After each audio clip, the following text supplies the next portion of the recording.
the fix and flip business, I don't think you can do it in a lot of places Mhm. around the world. We have a lot of criteria that will make sense, especially with the timeline. We're averaging from the moment we're purchasing to the moment we're selling and the investor remit their funds back, a little bit less than 5 months. So to buy a property, to fix it, put it on the market, to get on the contract, to sell it in 5 months, that's quite challenging. It's pretty impressive considering that some people, it takes them, the non-professional takes like 12 months even, or even more. Welcome to the Ageas podcast. Buckle up. This episode is brought to you by Better Weight for Life, transformational weight loss aid, led by U.S. board-certified physicians, providing access to GLP-1 medications like Wegovy and Zepbound that are proven to help you lose weight and keep it off. This episode is brought to you by CardsBiz, a business card too good to give away.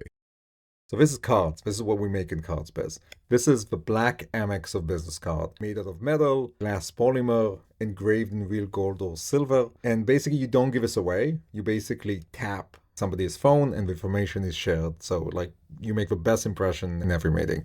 Hello, Eyal. Guy, how are you? I'm good. I'm already cheered by the background of Israeli flag. It's very elevating. To my office, everybody's coming in. I see them looking at the flag, and either they're yes or either they're a little bit intimidated, but at least they're no. Well, but so people who don't know you, and I'm gonna do my best to do you justice. Beside the fact that you have Israeli flag in the background constantly, you have a president of Better Assets, basically a powerhouse in the fix and flip in Las Vegas and Phoenix, 1,500 residential projects over the past more than a decade, $1 billion in transactions, and from my experience, and we're going to talk about it, and I was very, very impressed by the operational discipline, data-driven, and just performance excellence that you and your team kind of bring to the table in all your work. But before we go into that, for full disclosure, I just want to make for everybody know that I know Eyal professionally. I'm a director in Eyal's BVS fund, which is a financial partner of Eyal and Better Assets. So for what it's worth, I am a fan. I'm a fan because otherwise we wouldn't be working together. But before we jump to all those details, Eyal, how did you get to this like very niche in real estate space? So in 2000, it started really in the recession of 2008. The market really crashed here. The real estate, the residential market in some areas like Las Vegas metropolitan and Florida, for example, property went from, let's say, average, I think it was average around $350,000 per dwelling to almost $200,000. It was more than 50% drop in a very short period of time. Created a lot of opportunities for the future. Back in the day, I was dealing with really financial planning, more in Israel. I had a friend here, a local friend in Las Vegas, and look, there's some opportunities here in the real estate going on right now. There's properties going into auction for cents on the dollar, and they're doing a quick fix and they're selling them after 3 months for 10% profit. Then it just didn't make sense to me. 10% in 3 months, and I knew this guy pretty well. Where then me and my previous partner back in the day said, okay, we got to check it out. Let's see what's going on. Mm-hmm. So I think first trip was in 2010 to Las Vegas to see, okay, what's going on in the residential real estate market. And back in the day, it seemed like, okay, Las Vegas seems like a pretty empty place. A lot of signs for sale, properties going for, let's say, the cost to build them, just still not a lot of demand, a lot of inventory. And there's only one way that we saw back in the day that we can acquire properties was through the trustee auction. It's when a property is in default, the lenders usually foreclosing on the property, and part of the process you need to put it in the auction, trustee auction. And if nobody's buying it, it's going back to him as a beneficiary. So we decided to try it. So I brought some money from home and we started buying. So we bought one for 60 and then another one, and we figured out, okay, maybe we have a business over here. Mm-hmm. Maybe it's something that we can scale. And did you know at that moment you actually have the business, or it was too early on? No, way too early. Way too early. It was really just understanding the business, if there is a business, Okay. or if we can create a business. So I'd say in 2012, October 2012. This is when I moved to the USA, and we decided to try and scale this business. Was a little bit more other businesses involved in that at that point. We're dealing with also residential notes. We're buying like residential notes, non-performing the first seed, and a different strategy more in the finance business. At one point, we started to get a little bit better. We recruited some funds from friends and family, and we started buying. So early 2000, end of 2012, the market was also a little bit better, was less inventory, it was pretty hard to purchase. And then we started with the MLS. Then, okay, we started to scale, opened the agency, figure out a way to work with the investors. And since then, we actually completed more than 2,000 deals. A lot of the time, I had maybe like 13, 14 properties. We flipped them twice. What does that mean? That we bought them 13, 14, 15, 16. We flipped them, we sold them. A few years later, the buyer also went into a default situation or needed a quick close. So we bought it again and we sold it again. It's a bit like going to an old girlfriend again and again, no? But every time, is it better? It's some of them were better because we knew what's going on in the property very carefully. Some of them we had some bad surprises. Last one was not a great one. Yeah. But it's funny to see. We still haven't had our the one that we flipped 3 times. So we're waiting for that. So people understand. You started from relatively humble beginnings, like a deal at a time, and you scaled up to a level that at any given moment, you might have like 100 properties in some stage of a process. So can you give people an idea of like, what is this operations that you manage? What's like, how is it built? What are what is the factors that are in play to make such a scale and fix and flip happen? Like every business, every other business that you want to scale, definitely USA is easier to scale a business. And by the way, the fix and flip business, I don't think you can do it in a lot of places around the world. You have to have a lot of criteria that will make sense, especially with the timeline. We're averaging from the moment we're purchasing to the moment we're selling and the investor remit their funds back, a little bit less than 5 months. So to buy a property, to fix it, to put it on the market, to get on the contract, to sell it in 5 months, that's quite challenging. I mean, and it's pretty impressive considering that some people, it takes them, the non-professional takes like 12 months even, or even more. Yeah, even more. So it's very dependent. Operation needs to be very tight. Even though it's became big, we still need to look at all the small details. So really, we got to be very meticulous about everything that going into this business, starting from the funds, allocating it right. We have our own proprietary CRM that we built from scratch. It was a great team of engineers from Israel, also for the operation itself, also for the purchasing. So that helps a lot. It's really, it's about the details. It's about buying it right, knowing the area very carefully, knowing your numbers, try to be as accurate as possible, know who's your clientele when you're selling it, and just scaling it to get you more advantages on purchasing more. For example, the rehab cost. Okay, we have more W-2 employees. We have the general contractor company called Better Place Construction in-house. So we can carry managers. We can have different licenses and expedite permits. We can build our own models because we have a warehouse that we carry the same flooring, the same showers. So that will save you time. Listing the property, we have very tight procedure and requirements of how to list the property for sale, and making sure when it's listed also how to gather more potential buyers. So right now we have agents working in-house to get the properties before it's even hitting the market, to get a contract for it, to have a good reputation. In the end of the day, it's a small town. They know you got to make sure that your properties are top notch and they're being re-inspected and they're done the right way. So in that point, there's a lot of properties I cannot compete. If somebody's going to buy them, I'm not going to do a great job, but I prefer not to. I prefer not to take a property, but to make sure if we're doing it the right way. But with that being said, we still have some bad deals. But if you put a investor, he's going to hit the average. And that's the most important thing. Some deals are going to be a little bit better than the average. Some deals are going to be a little bit less. But in the end, they're going to hit the average. And that's the most important thing. And this is what scaling and multiple deals, if you do more than 200 deals a year, can bring you to that point that they're gonna hit the average, and that's the key. Also, great people. We have a very good acquisition team. Our construction team is outstanding, especially here in Vegas. We have a very good listing agent and great back office, so we know exactly what's going on. Also, the managers in the field, they're very skilled. Each one have a little bit different specialty, and we're taking a lot of pride in everything we're doing. So I think Yeah, and as somebody that's who, went around with your people and visited your office and saw the team on the field, right? Like they really, really take pride in the work. And I mean, I went with Aviv to one of the properties, and like he's double checking everything again and again and again, and making sure that the light is in the right position, even though he just came to show me around. Like the pride of your people is very evident. it's very important that they're not overlooking the small details. Yeah. It's something that took us a while to implement it in their state of mind when they're going to properties, when they're checking, when they're managing.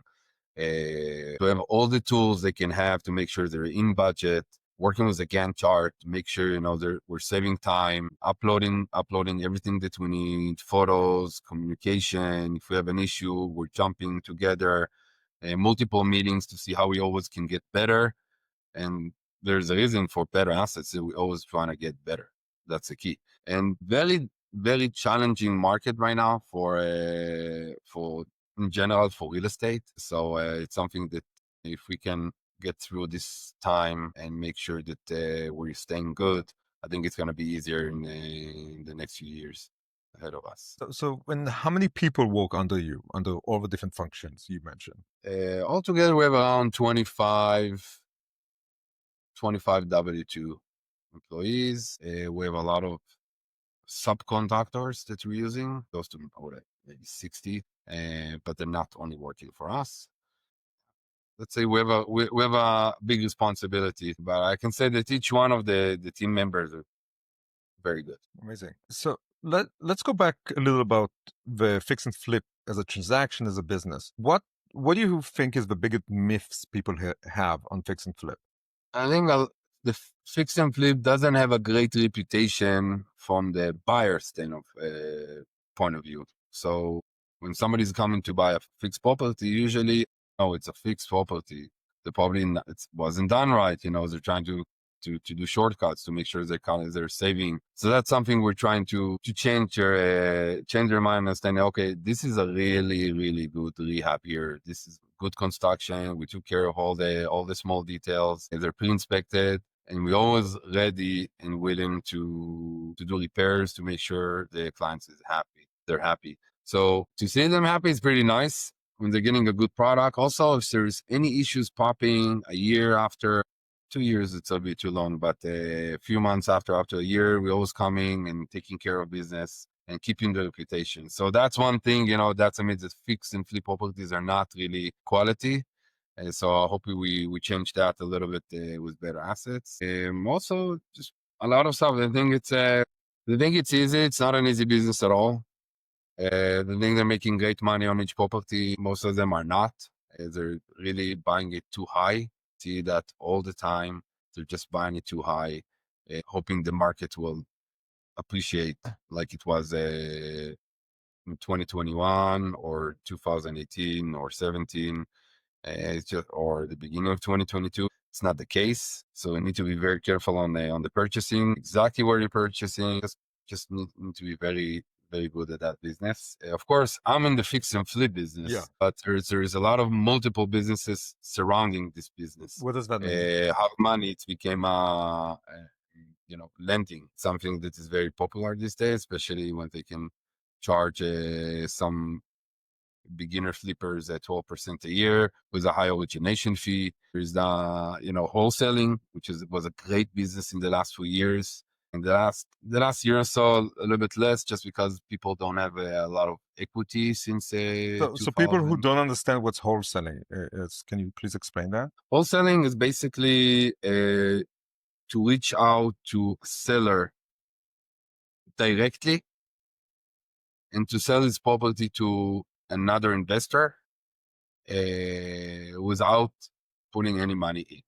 Sometimes there is double escrow, but the idea is really Find somebody in distress that needs to sell his property right away, and then you have an investor from the other hand that wants to buy, and you're making money on the difference between them.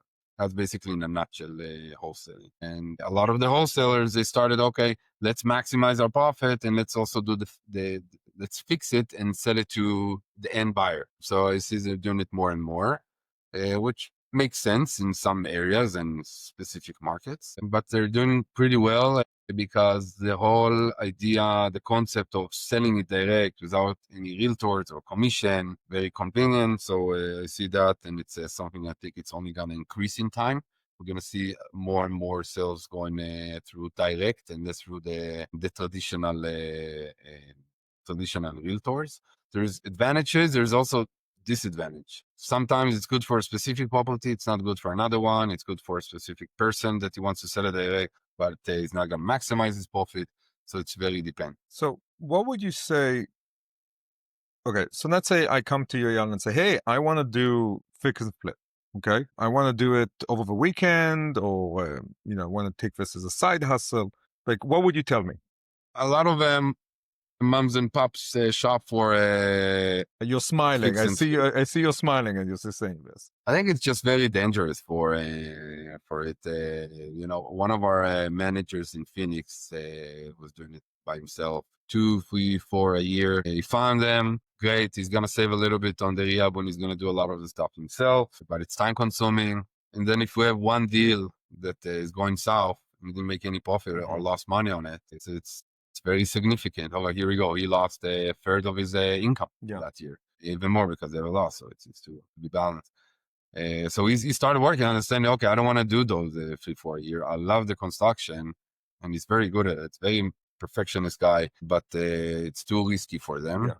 I'm saying if you're doing 3, 4 a year, you got to be very careful on what you're buying, not to be over optimistic. Usually they're cutting corners when I see them, but not all of them. I see some that are doing 3, 4 a year that are just, they just like what you're doing. They want to do that, and go ahead.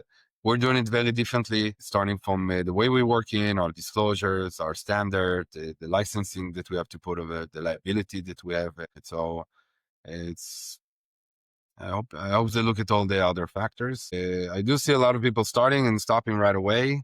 And when they see, okay, it's not that easy. Oh no, I have a surprise here. The sewer is bad. I got to replace the sewer. Surprises in the property, not taking enough margin. They're overshooting. Over rehab, it's also something I see a lot. To say that sometimes I also over rehab. It's an issue that we're working on. But it's very common. It's very common. It's all around the US. Just buying, sometimes just a natural fee. They bought it in January, the market appreciated. Oh, great. Let's sell it in December. Here you go. It's also considered a flip. But you guys do, and I think that needs to be said. It's like my analogy is a bit, you guys are, Amazon does a lot of things, but Amazon of the bookstores, right? Like, it's a bit like, yes, there's a mom and pop bookstore.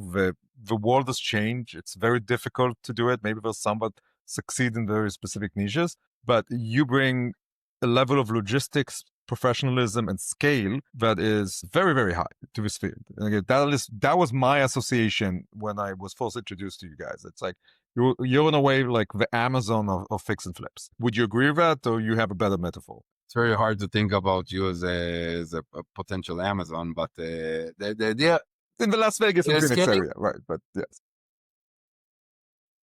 pretty hard in this business. Yeah, you can just copy paste it to different areas around the USA.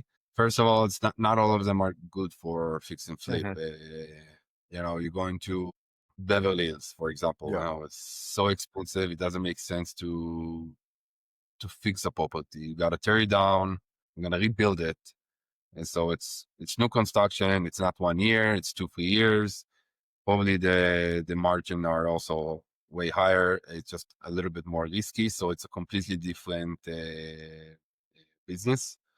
You gotta have a lot of movements. I wouldn't go to small cities. Like in Vegas, there is a small place called Pahrump. It's 45 minutes away. I think it's maybe 30,000 people living over there, and there's just not a lot of movement. It's cheaper, just not a lot of movement. So I wouldn't go there because I need fast movement. It's too low. The prices are too low to deal with it. Just the logistic about it's not doesn't even worth it. I think there's great markets in the US.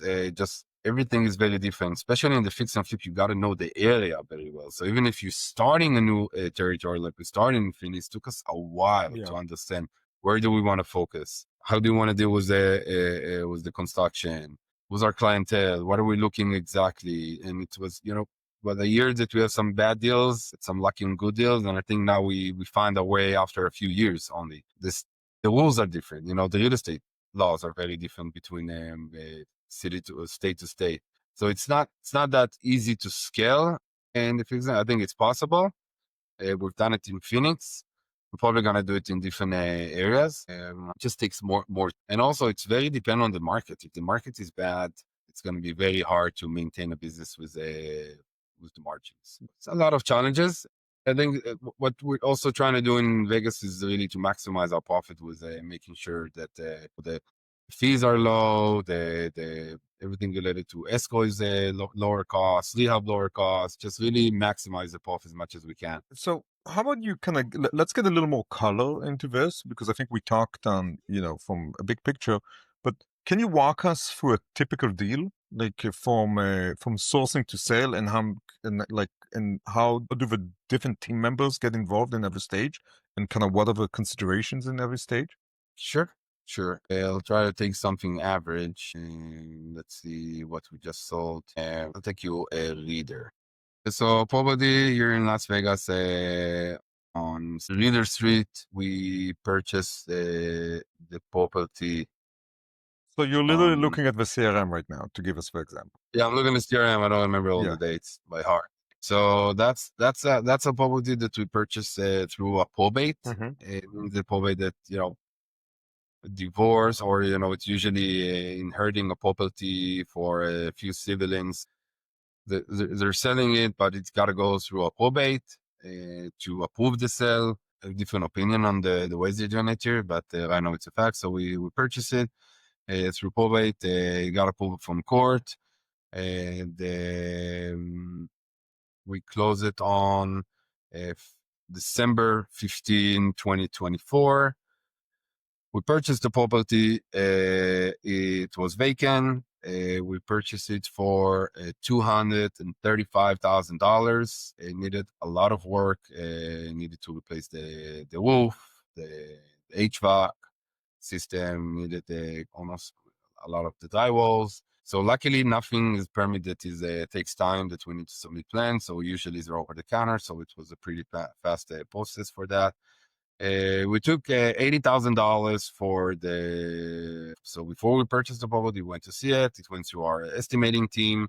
We established, okay, this is our rehab cost for Better Place Construction. We also had some holding fee, when you're buying a property, holding fee, insurances, maintenance, everything related to the holding of the property, also some purchasing costs. Total purchase with the purchase price, holding, closing cost, rehab, we're at $321,000. The way we're looking at it, when we're looking at the deal to purchase, we want to make sure that the target of the sale price is very realistic. And from the sales price, there is also a closing cost involved in what we're paying the realtors, the escrow fee, transfer tax, etc. It's around, usually in Vegas, it's around 6%. So here we target 385 minus 6%.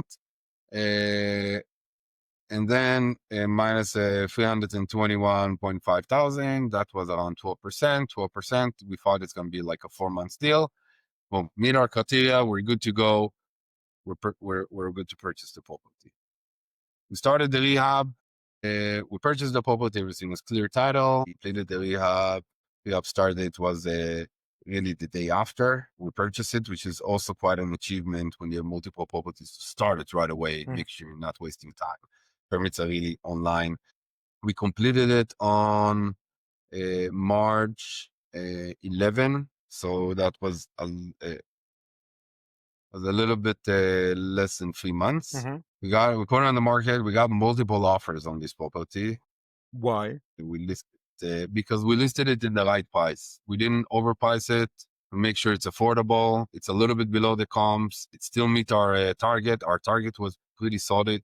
We're anticipating that the market will be very soft during this time. So we knew, okay, we are quite an attractive property, fully rehab with our latest design, 4 bedrooms, 2 bath, in an area that's very close to the airport, by the way, clean street. We help a little bit with the neighbors, even because they were so messy. We gave them a little bit of money to clean their yard. So if somebody's coming to the property. That's interesting. So you Well, invested in the neighbors so the property will look Yeah. better.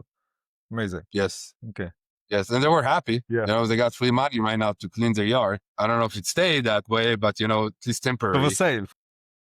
And we got the buyers, pretty good buyers on that one. A good loan. We're vetting the loan very carefully and the buyers to make sure if we're getting under escrow, nothing is falling out. Can you of explain escrow. that to the people who don't understand the mechanics? Yeah.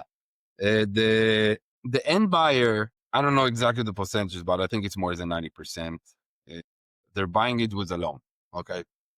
Buying a property, a mortgage. The most common one for this price point when we're selling it for 400,000, it's called FHA. It's a first-time home buyer that have a little bit lower rates, more flexibility on the debt to ratio for his per his income, and we're making sure that the buyer itself can just really go through this loan process. A lot of the lenders lending those funds, they're not doing a thorough check. They don't have a DO approval, etc. There's a lot of things you can really check if the buyer is qualified for the loan, and we're doing it in-house. The reason we're doing it in-house, we just want to eliminate The risk of them being not approved. the risk of losing. Yeah, so we are disqualifying them a lot, unfortunately. Even I see a motivated buyer say, "Hey, but you're not qualified for this loan. Either his debt to ratio is not the same. Usually that's the case right now. Or, they move jobs and they didn't let the lender know.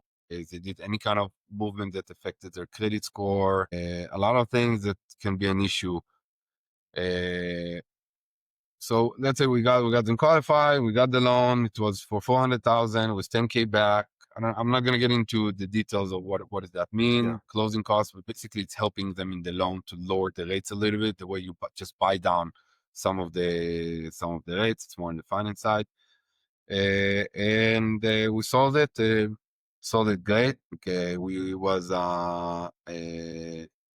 almost 12% in 4.07 months, 12.82% in 4.07 months. And this was an investor that was part of his own fund. So we split the profit here, and these funds are already in a different deal. So the idea, if they can they can do 2 deals a year, 5 in 2 years, I'm pretty happy. Of course, we're trying to squeeze more, but yeah, that's it. So, basically, what I'm hearing, Eyal, in all the projects is basically you find yourself doing everything, right? It's like from sourcing, assessing, pricing, actually doing the rehab and putting the efforts, investing in the neighborhood in a way, right? To make everything perfect, doing due diligence, both on the financial side and also on the physical side of a building to make sure that it sounds like you're almost like operationally de-risking throughout our process. And that sounds like a lot of work. It is a lot of work. It's really a lot of work. The key is to have tight procedures and that everybody know exactly what he's doing in each scenario. We're the rehab. I gotta say, we have our head of construction in Las Vegas. His name is Marcus. Very detailed guy, 40 years of experience in the business. He's going to a property so he can really check exactly what's going on. So our eyes in the field are amazing. He's way overqualified for compared to our competition when they're going to check properties. But we have a procedure. We're taking videos. We're taking measurements of the property. We're going back to the office. We're doing the estimate, making sure, once a week, we're adjusting our pricing to the market. We're buying through Home Depot, the material with special accounts, etc., and easier process with them and multiple discounts. But we're always checking to make sure the prices didn't change. We're checking the material cost. We're carrying them in the warehouse to make sure, we can be consistent. And competitive pricing as much as we can. Yeah, all the process is very involved. The CRM really helping us to connect all the dots between all the parts, between the listing and the construction, from the acquisition side. Make sure everything is recorded, make sure that we have everything. We're taking enough photos during the process, that, if something happens, we can always come. Everything is, and there's still stuff we can get better at. Some stuff we're still learning, but I think the experience and the fact that we're very hands-on, and we're very careful in our decisions, it was a big part of the success. And so I think it's very impressive to do it on kind of deal per deal basis. Again, what I think people need to understand that you guys do it for hundreds of properties a year. How do you manage it? So this is more about the management of the team and a bit maybe about your management of philosophy. How do you get all those moving parts and all those people to function on a regular basis on such high, with such a high bar of operational excellence? Because I was very motivated with commission and bonuses. All the commission and bonuses are based on success. And I think it's what's integrate everybody is that we have the same purpose, the same purpose of a successful deal. We want to have successful deals. We want to have multiple deals, but we want to make sure they're successful. Even the acquisitions, the biggest motivation is to purchase. Still, they're being compensated on a successful deal, not only on a successful purchase. Mm-hmm. And that's, it's a very, very, very challenging. Sometimes it's not always perfect. There's always issues popping. But one of the things I like the most about when we have an issue, or each project that we're doing, using the Israeli Air Force mentality, and we're doing investigation after each project, understanding, okay, we started on that date, we completed that day, what was compared to the budget, what was the scope, where were the challenges, why are we over time, why are we over budget, who were the people involved in the project, how is the inspection, was it clean, and we're doing, for each property we're investigating when we're completing it, and this is what makes us better for the future ones. Like this morning, I spent 20 minutes going over a property we just completed in Phoenix, and we learned a lot. We had a lot of mistakes over there. We had a lot of mistakes that we're going to implement to the next one. And the key is just really to learn as much as we can from the previous one, especially when we're scaling and everything is going through procedures. We're also changing the procedures. So we just did a quick change a few days ago. If something happens, we're learning from the mistakes. Yeah. So I know also, we talked about this even before this call and also when we met. I know that transparency is a big part of your philosophy. So can you kind of share a little more about and how that kind of also integrates to what you described earlier? My whole belief is about doing business the right way. And when you have people, they're putting their money and they trust better assets. I want to make sure that everything is transparent. They can see the P&Ls in any given time. They can know what's going on with uploading photos. Our system is automated so they can see exactly what's going on. It's just the way I want to run the business with full transparency. Everything is open. Everything is real, for good and for bad. And I think, the investors and the people here, they love it because it's just real. Yeah. We're keeping it real, for good and for bad. So I think that's a very healthy way to go. Just open. Even when we built our CRM, so we ask, why do you want everybody to see it? They're not supposed to see it. They say, I want them to see it. They can only get better. What would you say? So it's interesting because I have very similar conversations with people in other businesses, right? Entrepreneurs in other businesses. And I think as an entrepreneur, maybe there's a fear of being transparent and showing everything, the good and the bad and the ugly, right, all together. Like, what would you say to other people that kind of are fearful of being so transparent and open? Maybe they're in their own business, or they're doing something they're not supposed to do. Yeah. Because if you're doing something and you're not open about it, it's not worth doing. Not worth doing it. It's just if there's one way. I never had an issue with an investor in the past. We always open. If they weren't happy, we took some money out of pocket. We made sure they're happy. We're a big company, but we're also flexible enough to understand the sensitivity of people putting their best. They're saving. They're putting money. They gotta make sure we're doing our best. And if we're not, we're telling them that here we had an issue. We had a property not long time ago in Phoenix. Caught on fire 2 weeks before the completion. It wasn't, I can't say directly it was our mistake. It was the electrician, licensed electrician, went their first time work with them. We combine a little bit, and we look to the details of it. But we had a fire.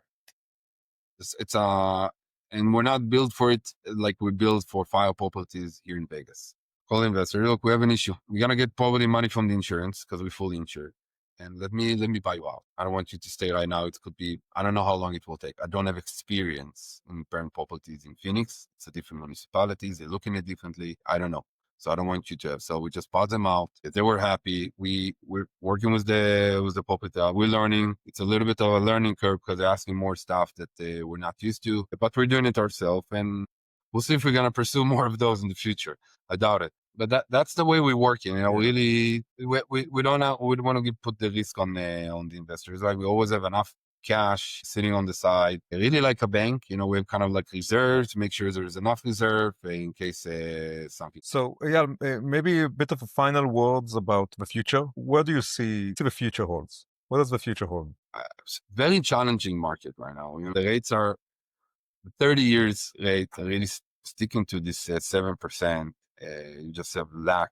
You don't have enough buyers. The buyers are they're waiting. They cannot afford a house. The American dream is fading away, especially for the lower end income. And we like that. We like this lower end income. It's something that we like to create a beautiful rehab property for them, and they just cannot afford it right now. So it's a lack of demand. Inventory is going a little bit higher, not a lot. So we're lucky about that.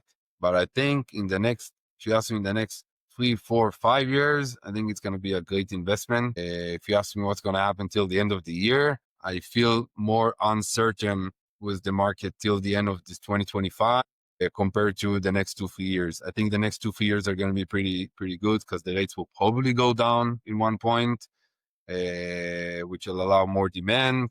And I don't see prices going up. Even they're pretty stable in the last 3 years. And I think we're going to see a pretty good year ahead, a few years ahead of us, but I don't know about 2025. 2025 is very, very challenging. Yeah. So we're very careful on our purchasing. We still had a pretty good 4 months behind us. We completed more than 60 fix and flip, meeting our average, but mainly because we didn't let the market dictate on how our performance is going to be. Yeah. We just said, oh, that's the market, and that's it. We took a lot of what we can to control. We sold a lot of properties before they even hit the market. We made sure that we were very tight on the budget. We purchased them pretty well. If there's any doubt on a property, we took it ourselves. We didn't give it to any investors. So it's also, maybe for our next conversation, and I'll explain more about that. But it's about risk management, being very, very detail oriented and professional. That's the key to, I think, for 2025. And it's gonna be a market for professionals for 2025. Yeah. So and people who take their destiny in their own hands in many ways. Yeah, as much as we can. As much as we As can. much as we can. Yeah. Eyal, thank you very much. Thank you very much, Hagai. It's a wrap. This Ageas podcast episode ends here, but you don't. Now, is it crazy to think that you know somebody who'd love this episode? Share it with them, and they'll love you for it.